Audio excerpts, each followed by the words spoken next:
The Colossal Academy Stadium stretched vast and magnificent, holding thousands of students whose young faces brimmed with anticipation. Above them shimmered a translucent blue barrier, humming with protective magic that contained the fierce energies crackling below. The third-year tournament had reached its climax, and the air hung heavy with ozone, and the electric pressure of mana pushed a breaking point. On the scorched arena floor, Galliard faced Dolers in the final match of the ranged weapons division. Both combatants were battered and exhausted, their clothing torn, their breathing ragged plumes of white vapor in the charged air. The floor beneath them bore the scars of their exchange, scorched earth and cratered stone. Then Galliard's body began to tremble. His eyes widened as the weight of impending defeat crashed over him. I, Galliard, master of flawless four-circle magic, acknowledged even by the professors, defeated by her? He stared at his opponent in disbelief, who wields only holy magic. But reality proved merciless. His knees buckled, his vision blurred to gray, and he collapsed unconscious to the dust. Dolers stood frozen, her chest heaving, fingers still tingling with residual holy light. Then the crowd erupted, a thunderous explosion of sound that shook the barrier itself. She raised her hand high, sweat gleaming on her brow, like a saint carved from stone. As the closing ceremony began, the festive atmosphere shifted to something more solemn. Vice Principal Banshee Morg took the stage, his footsteps heavy against the wooden platform. His hawk-like eyes scanned the assembled students, faculty, and parents. I know you don't like me, he began, and a ripple of surprise moved through the crowd. You probably see me as irritating, even harsh. Students exchanged confused glances. This was the man who assigned extra work like death sentences. But everything I've done, he continued, was to prepare you for the harsh world beyond these walls, to give you the strength to overcome the hardships waiting outside this sanctuary called school. His voice softened. Recently, I met a student who taught me something profound. A student from a humble background who worked behind the scenes, helping others without seeking recognition. From this student, Vikir, I learned what it truly means to act for students' sake, beyond grades and discipline. He paused, vulnerability flickering across his stern features. To that student whose name I cannot reveal publicly, I offer my sincere gratitude. His gaze swept the stadium. May the winds that block your path push you forward instead. May sunlight warm your faces. May rainbows follow every storm. May your saddest future days be better than your happiest days so far. Above all, may peace, love, hope, and fulfillment always fill your lives. I will pray for this with all my heart. He bowed. You have worked hard this year. Thank you.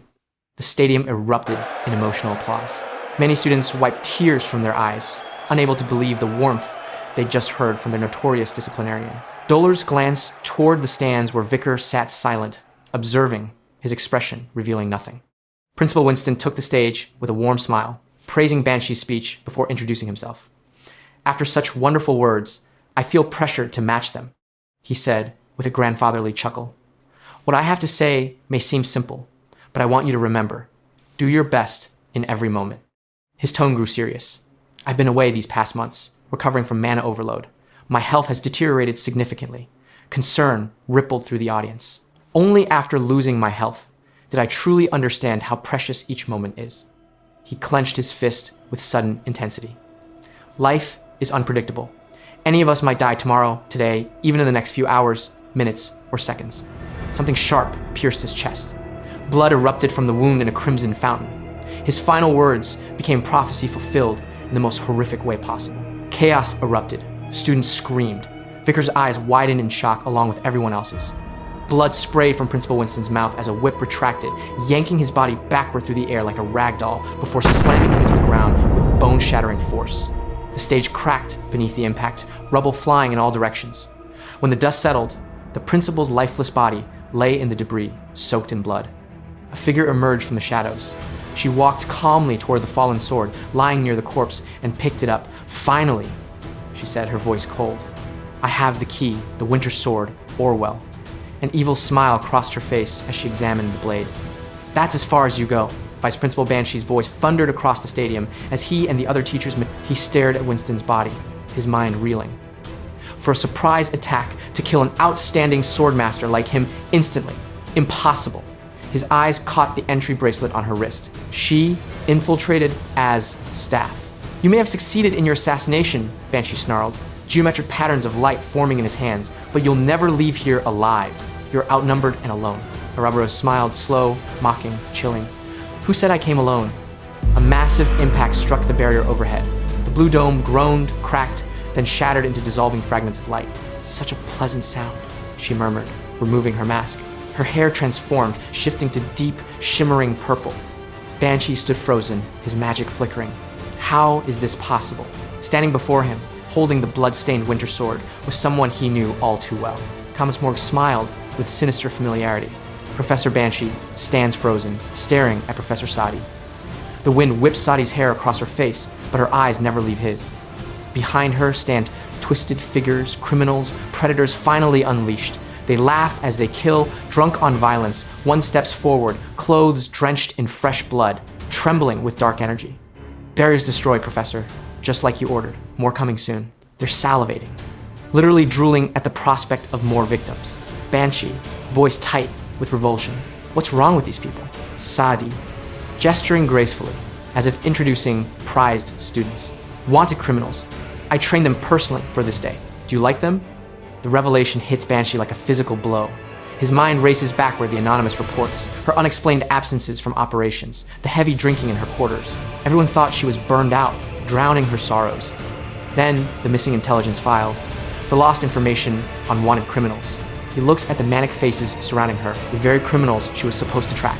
Banshee, realization dawning. It was all planned. Sadi, to her followers. Scatter in all directions. Kill indiscriminately. The criminals explode outward like a dark wave, footsteps thundering across cracked pavement. The professors of Colossal Academy stand paralyzed. They want to stop them, but can't find a solution. The sheer numbers, the suddenness, it's overwhelming. Academy grounds. Bodies shatter across marble floors. Parents who came for a celebration now hunted through corridors.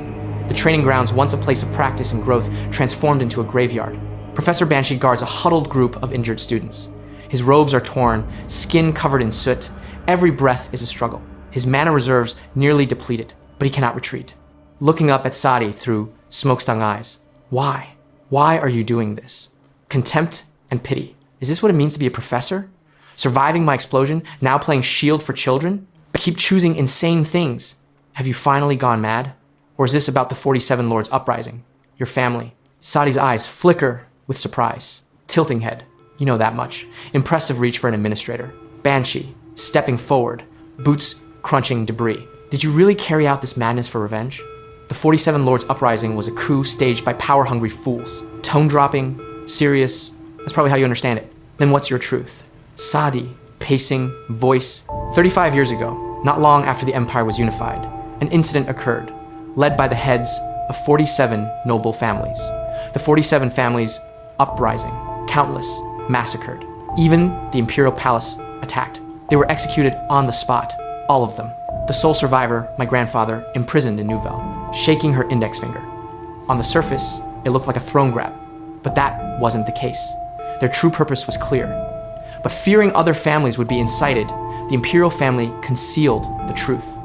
Banshee tries to understand the bridge between old executions and today's slaughter of children. Sadi reaches into the shadows behind her. She pulls out the lifeless body of Principal Winston, holding him like a trophy. It was an era where only the strong survived. The revival of the Warring States era. Banshee, horrified. Warring States era? What do you mean? In this peaceful era after unification, strength is no longer law. Justice and authority stand above strength. Even if someone is weak, as long as they're capable, they can rise to high office and stand above the truly powerful. It's a distorted idea, a scholar standing above a knight in social status, looking at her hands pulsing with mana. The 47 families thought the same. They couldn't tolerate it. Voice rising, echoing off ruins. Peace turns humans into livestock. Those who lose their strength become nothing but prey, trash walking around in human skin no better than animals. You've completely lost your mind. You killed Winston because of that damn logic? Voice cracking. Even though you could have been punished under collective responsibility during the uprising, he personally protected you.